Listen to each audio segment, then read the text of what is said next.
Hey there, it's been a while, and there have been a lot of transformations and changes taking place.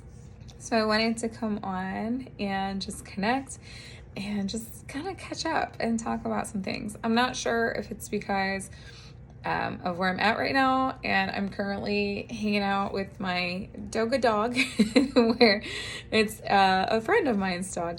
But Rachel is the one who was the initial dog yoga partner of mine, and she would help me teach other folks how to welcome their pets to their yoga practice. And so I just posted on Facebook, and it'll shortly be posting on Instagram a little bit info bit about, how is dog yoga, authentic yoga. If you know me and you've done any of my classes, or you've just discussed yoga with me, I prefer to study more of the Eastern side of yoga. But I've always worked with animals, and there is a divine connection that is with all of them, and that connects us more to the present and grounds us down into the earth. And so dog yoga can help do that. It's a wonderful time to become present in your space, in your body.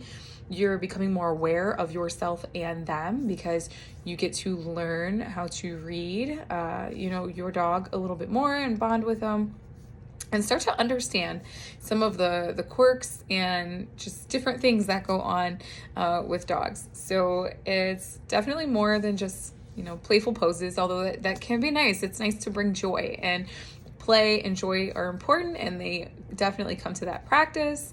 And then, maybe you have a more serious practice if you're like me without them, but it's just another way to welcome some of that authenticity into your practice.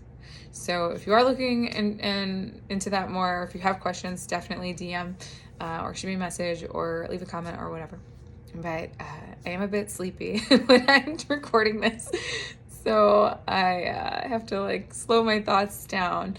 As I mentioned, all these transformations in life, and for so many people, and for me, no other. And it's something where I've definitely been growing. Things are changing. I'm learning to understand definitely more of how I got here, how my present moment came to be. What are things after manifesting kind of this life and bringing it into the 3D realm? There's so much unexpected things that happen, but it's what about it has brought me joy? What about it would I definitely love to continue to transform and change, because I'm exhausted. So from parts of it, so that's why I'm sleepy right now. But it also just welcomed this kind of moment of connection and reflection, because I was coming online or posting videos a little bit more before, and just with everything going on, and also learning new things about social media, since a lot of my job is social media, and I like to call it using social media for good. It just still takes a lot of energy sometimes, whether it's staring at a screen or working with other clients now in that realm. But it's kind of cool, because I see also the things that I did in the pet care business and the yoga, and how I'm using that for those same ethics and morals and guidelines, and just creative kind of things, creative moments that I get to use currently. But yoga's not going anywhere for me. I'm still, of course, guiding classes. There's tons of stuff coming up. It's just the focus this year is changed. So this is not a timeless post. This post is in 2025, and at this time where I am in life, I am focusing on doing more, and just doing more, I should say, at a new kind of community level. So a lot of my classes I do my best to keep them low cost or donation based, but now I'm focusing on connecting and networking and teaching through the library systems, which is such a beautiful thing. If you've not gone to your local library, take a moment, schedule it, take a friend, take a kid. Don't take your dog, leave your dog at home. But I mean, I used to go to the library all the time when I was a kid, and it's just so beautiful. It's so fun and just invigorating to be back in that space and be an adult now and be in that space and seeing their transformation, but the roots of how the library still is. and being able to connect and work with them to offer classes to the public. These classes are at no cost to you. You just go to your library that's near you. You know, even if there's not me, all these libraries are offering wellness classes, cooking classes, meditation, children's classes, sewing, just so many beautiful things. It's so great, and they're such an important piece of any community. And towns, tiny and large, have them. And they all offer something unique. So whether it's unique books, if it's computers galore for the kids to use in the city, if it's, you know, just so many things, if it's a theater group, whatever, take a moment to like check out the library has. They're a place that welcomes all, and it's so beautiful. So that's just one part of what I wanted to talk about. Was I'm just all in for the library again. And I have a few yoga friends who also work at libraries, and it's really cool. And a client who they work at the library. So yeah, it's really cool to be back in that space. And a part of the transformation, I do believe I'm definitely kind of, me and a really close friend of mine always talk about how like the time reverts to like a certain year and we feel like we're living it again.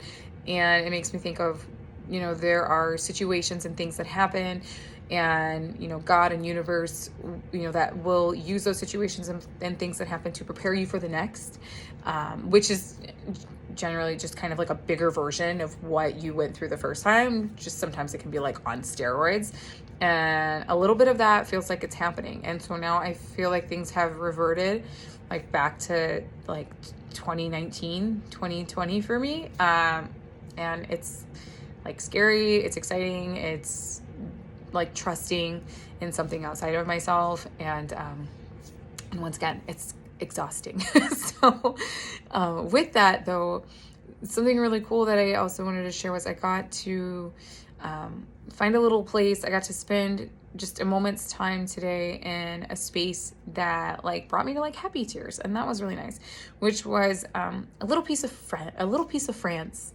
in the space that I find myself. So here in Columbus again, and it was really cool because if you know me, you also know like I've been practicing teaching yoga in French, and there's a study group, and it's been in my heart for a long time, and there's definitely something like in the blood because I have family members and stuff who really love France and who live there and all these things, and so it's something in us.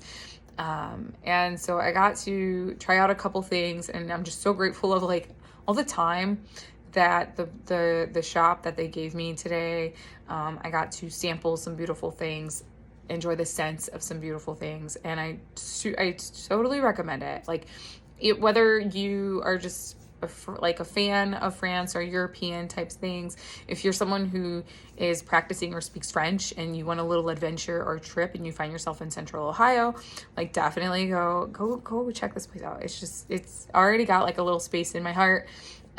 Just the people who were there, it's amazing. So something that I got to try, this was like a gift to myself because I've been working so hard and I haven't been, with everything going on and just general how life has been, I haven't gotten to like buy anything that's been really special to me in a long time. I mean, obviously food is special. I buy lots of lettuce and vegetables, but from farms and stuff or local shops when I can. But this is something that is, when we talk about needs or wants, this is something to me that is for me in my journey, a little bit of both. It's a need and a want because my body, I like a little sugar, helps me to keep going, especially on days when I'm not doing coffee. And it helps me, like brings me back to France. So I got to get some macarons today. I had 3. I ate one. It was a black currant. It was like cassis, which I believe is that flavor. And it was divine. And so these are amazing. So if you find yourself in Central Ohio, you have to check out the French store and check out these. And they're not, it was like very fair. Like I was shocked at like what I got these for. So it was amazing. And this one's a pistachio. And so I'm tapping on it because, so there's like a whole thing to macarons. They're not just something you can like slap together. And the way that they are prepped and made is very like delicate. And I've had some where like when you tap on them, they'll crack, they'll break. But then I've had some that have been like super, really, really squishy, and the inside was overcooked and all these things. And I really didn't like them. And so this is going on like 10 years almost over, and this is the best one. And like an over 10-year search, this is like amazing. So that, if that's not a reason to go, I mean, and then also if you're not into these, they have so many flavors. They have a flavor for everyone. And if you're like me and you weren't a macaron fan, maybe now you'll be. And then I'll let them tell you the story of what makes these so awesome. And then something else that a friend of mine, we somehow were able to get it in my luggage and it not break, was years and years and years ago. I had this, but in the cassis, and I was more of a bit of a drinker at that time. So I would put it in like white wine, champagne, whatever. What I love about this one is the cocoa and not the cocoa. And what I like about it is, so I talked to the at the store, at the French store, and what's cool is that, you know, they were able to tell me like which ones are good or not, like, because like it's just sparkling water. So this is one, there's no alcohol in it. You can have it with sparkling water, kids can have it, and it's just so good. It's like nice and light and refreshing. So if you have like just normal sparkling water, try this one. And there's also like an apple and great. There's just some other ones that are really good. I can't think of it all right now because my brain is so sleepy. But so I just wanted to share, this is like more of just sharing a little bit of piece of my heart with you. Sharing a piece of my heart with you. And I just wanted to really spotlight that. If you follow me and if you notice that like there are some changes happening and that my other account is in a French name. So if you see a Bonjour la Poncana, and to follow you and not Carmina Smiles, that's also me. I just ran out of space, which I've mentioned before. Like I can't follow any more people, my Carmina Smiles one. So if you have questions, or if you notice also like, Carmina doesn't follow me anymore. It's not that. It's like I probably follow you on my other account. But I just wanted to like take a moment to kind of share all this with you. And since, like I said, I hadn't been on in a while, so I want to say I hope that you're doing well. I know a lot of people are going through a lot of wildness right now, on all sides of things, and but I hope that you can find like these little moments of joy. I hope that you can find moments of peace in the chaos, and I hope that you can find little moments for little goodies like these. So definitely, if you have any questions or even just about these, like let me know. Or just better yet, just go visit their page. I'll put it in the description and we'll connect soon. Okay, I'll see you in a class soon. Bye.